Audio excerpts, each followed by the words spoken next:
November 23rd, 2012, Mother's Backyard, Oracle, Arizona. This is the waxing gibbous moon. Pretty good view there. Most of Mare Imbrium to the west is in there. And I don't get the handle shape, but up in the upper left portion you see a little green there. That's the Bay of Rainbows. You can see Copernicus.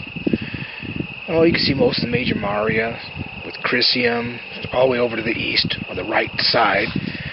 Forgive me, I don't have an electrical clock drive, so I got to adjust my right extension as your turns. But you can see the Sea of Crises, the Sea of Fertility, Sea of Nectar. You can see the Sea of Peacefulness or Tranquility. You see Serenity, Mare Imbrium. And Copernicus, which is the bright crater over mid on the left side near the Terminator, the dark side, is in the Sea of Storms. This is through my 3.5-inch refractor. It's an f10, and I'm just using my 25mm eyepiece, so it's the smallest or lowest magnification. We'll do this again when I throw in the 3 power Barlow. And we can hopefully get some close shots in here for you. Cool. A little overexposed, but you can hear the crickets going, katydids, and the beautiful moon. They're gorgeous, especially down the south, the bottom portion there. You can see the great Tycho, which is a young crater with its extensive ray system. Those are the star pattern coming off of it. Beautiful.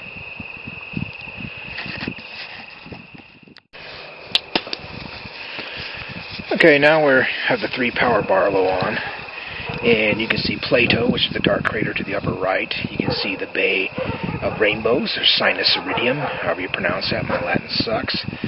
And we're drifting down into the sea, or the Ocean of Storms.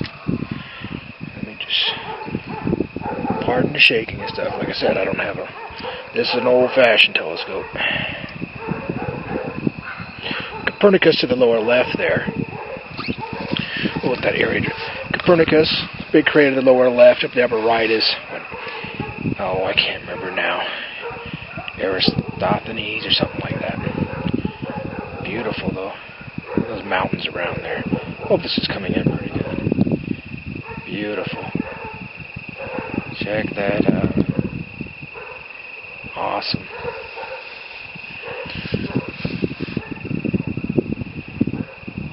Wind's blowing on the scope a little bit. To be expected. Down the lower right, you can see some of the rays shooting across the disc there from Tycho. We'll get that in right now. Where the Tycho monolith in 2001 Space Odyssey was found. It might be so overexposed, it might not be able to do this. Oh, let's see here. Let's see if it'll come in. There it is. Almost in the center there. In the story 2001 Space Odyssey, there is a magnetic anomaly centered in the middle of Tycho crater, which, by the way, is one of the youngest ones. And they dig down and they find the monolith, which starts off the story. Well, actually, the story starts with the monolith visiting our Australopithecine ancestors. And to the lower right of that, old raggedy crater there, I'd put her down in about the 5 o'clock position, is Clavius, where the base in 2001 Space Odyssey was.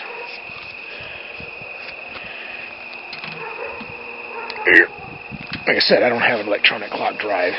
I have an equatorial mount, and I just let it drift across, and when it goes out of the point of view, I just give a little twist on the right ascension knob and swing it back into place. Awesome. Let's swing across to the east side and see what we got up here.